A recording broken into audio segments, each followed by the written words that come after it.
挑战2025年夜饭100道，特色菜不重样。今天来做41到45道。年夜饭的第41道菜，神井虾仁，营养丰富，好吃又下饭。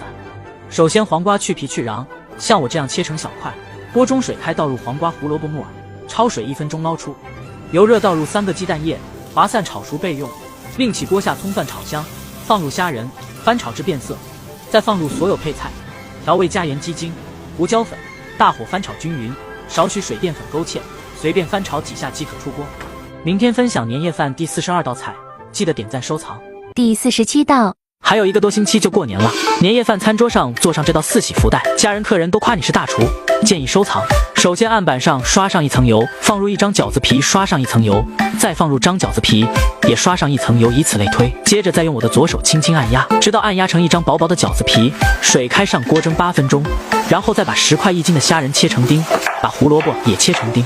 锅中留底油，放葱花蒜末，中火炒出香味，放入切好的虾仁，把虾仁炒至变色，再放入豌豆、胡萝卜、玉米粒，调味放1勺生抽、盐和鸡精，少许胡椒粉，大火快速炒熟入味。不知不觉的已经分享了几百道菜了，还没得到你的小红心，这个视频你就点个吧，辛苦您了。锅中水开，放入几根烂韭菜，把它烫熟捞出备用。这时候饺子皮也蒸好了，取出来1张，把福禄寿喜放进去，再用你过年打牌能赢钱的小手，像我这样包成福袋的形状，用韭菜就这么一系，哎，这就 beautiful 了。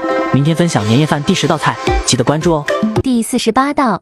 朋友聚会、家人聚餐的时候，一定要像我这样做到京酱肉丝，酱香浓郁，好看又好吃。首先准备1张豆皮，放上香菜和小葱、紫甘蓝丝、胡萝卜和黄瓜丝，然后卷起来，像我这样斜刀切成小段，摆个好看的造型备用。2块的里脊肉切成细丝，加入1勺料酒、盐和胡椒粉，1个鸡蛋清，1勺淀粉，抓拌均匀，腌制10分钟，再加点食用油锁住水分。空碗中放甜面酱，少许老抽，1勺白糖，1勺淀粉，小半碗清水，搅拌均匀，料汁就调好了。锅中油热，倒入肉丝，快速的化散炒熟，然后倒入调好的料汁，翻炒均匀，让每根肉丝都裹上酱汁，再来66粒白芝麻，出锅装入盘中即可开吃。这样做的京酱肉丝酱香浓郁，肉丝嫩滑，特别好吃。第49道。